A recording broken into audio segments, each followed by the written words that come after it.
The midday matinee matchup ends in a dub for the Denver Nuggets, who get the win over the Portland Trailblazers, 128-112, the final. Welcome to Nuggets Postgame Live, presented by your Front Range Toyota dealers, Katie Wingy, Chris Dempsey. The Nuggets get another win here at home. That is 4 straight home wins here at Ball Arena for the Denver Nuggets.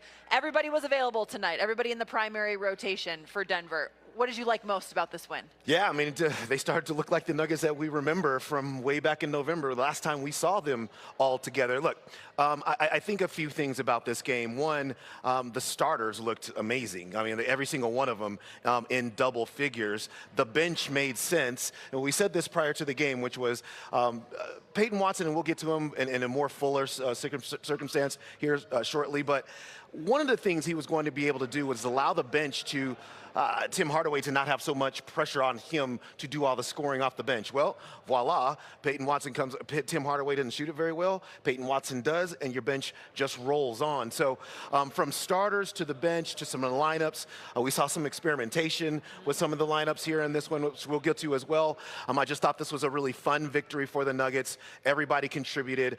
You're starting to look at a team that is resembling a whole heck of a lot what it started the season off being. Let's talk about what the starters did tonight. You mentioned all of them in double figures. We are seeing this group round into formation to what we saw at the beginning of the season. And there is debatably no better starting lineup in the NBA than this starting five right here. What was it that stood out about them tonight? Well, first of all, Cam Johnson right off the top, because he just opened the scoring for the Nuggets, really stretched the court with his three-point shooting, got to the rim, played great defense as well. He's just playing very confidently lately, but his 14 points right off the top of this game were really big because, you know, these two teams were going back and forth scoring at the beginning of this game, and so you needed to be able to win this kind of a shootout battle. The Nuggets were able to do that with Cam Johnson getting them off to a really good start.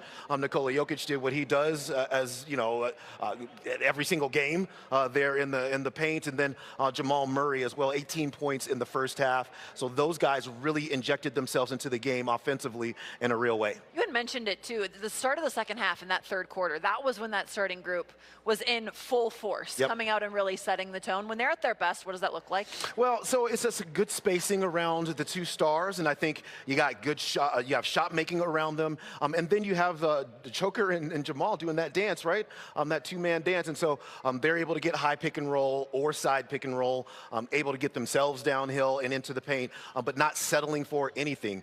You know, Portland, every NBA team really, they want you to take the shots that they want you to take. It's your job to get the shots that you want on the court, and so that's what that starting unit was able to do, is just get to every single area that they wanted to be able to get to, and they were highly successful. There's a good crowd filling in here in Colorado. It's a so great Nuggets crowd. Nation, how excited were you to see Peyton Watson back? Yeah. The energy that P-Watt brings off the bench is like this energy. Yeah, it's this. Right here. This is what he can do in games, and he is tonight's player profile presented by Texas Day Brazil. 14 points off the bench for Peyton Watson. Dempsey, you had guessed around a 20-minute restriction. He stayed under that 20-minute mark. 6 of 13 from the field. How did he look to you? He looked exactly like he left, and I just, you know, great for him. And look, he talked about the altitude getting him a little bit, right? He's a little tired. Yeah, he's a little tired. But gotta get back into game shape. But his game didn't look like that, right? I mean, he just got immediately. So you understand what kind of, you know, kind of a Swiss Army knife player that he really is. And I mean, it's just not point production, it's everything. And I haven't even mentioned defense not one time, and I need to do that because that's one of his main, you know, areas of impact on a court. So he looked great for not having played in, what, 19 straight games prior to this. And now, obviously, as he continues to get his conditioning together, it'll just get better. And I think, too, he looked like he was questioning some shots, trying to find where his role would be within the flow of the offense. That will come with time. Yeah, it will. And, you know, they did lean him the ball, so he was able to offensively. Also got him off the ball to get him back on the ball so that he can get downhill, right hand, left hand, all those things. So, you know, David Adelman, like that was very intentional what they did with Peyton Watson here today, and you can see what he's going to mean to this team ultimately. All right, we're going to take our first time out here on Nuggets Post-Game Live. Great to see P-Watt, the Magic 8 Ball, getting it done for the Denver Nuggets. 128 to 112, the final. Here from Ball Arena, we'll hear from head coach. Unbelievable, 22 points, 14 rebounds, 14 assists. And he was doing it from everywhere, Katie. I mean, this was just a three-level scoring extravaganza from Nikola Jokic, and obviously Portland cannot stop him. That is very clear over the course of this entire season. So, you know, for him, it was really just about kind of picking his spots. He's able to step out, hit a couple three-point shots. He was 8 for 10 from two-point range, and you see right here where he stands on the triple-double chart. So I think it was 84 before the fourth quarter.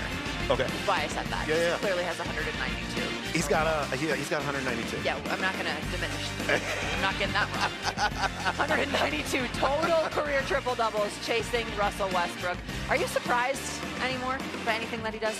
No, I'm more surprised. You know, it's funny because he's so great. Like, he does things out there that you should be surprised. Like, every single time you see it, you should be surprised. He's done it so many times that you're no longer surprised, but you should always, you have to know that it's not normal. What he does every single night in terms of triple doubles, in terms of consistency with the point scoring, with the shot making, everything he does out there, he does every single night, and it is not normal. This is, he is just truly great. He's a legend, and we're watching it in real time. Yeah, he got Cam Johnson and Jamal Murray both going early in this game too, 7 assists in the first quarter. But right now, let's go downstairs, get to our Advent Health coaches' comments. David Adelman talks to the media. Coach, obviously defense took a little bit to get into this game, but you guys ultimately found a way to kind of add some of it into the second half. What do you think transitioned into that, and what do you like about the group in the second half?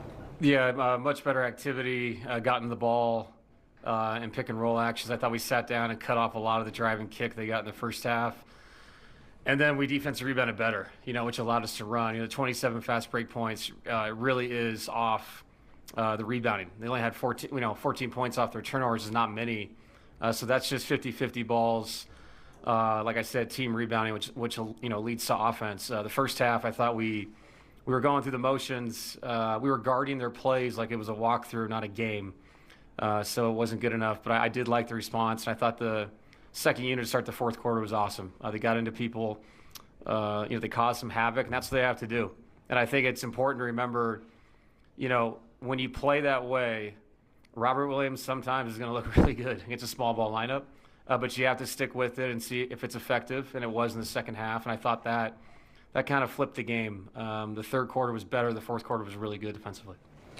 What are you hoping to see from that small ball lineup that you said to start the fourth and the second quarter? What are you hoping they accomplish when they're out there, and what's the style that would mean success for them? Yeah, I think it's got to be forcing turnovers. You know, we did that to start the fourth and got some easy baskets that way. And then I think the second part of that is, when we play offensively, and we did it a few times, we have to get better at finding the roller. You know, one team switch 1 through 5 against that group, because they will. And Jamal will get blitz and all those things. So there's been enough positives in the last couple of games where I've seen guys play make. We got Pate on the roll. He missed the shot, but it was a good play.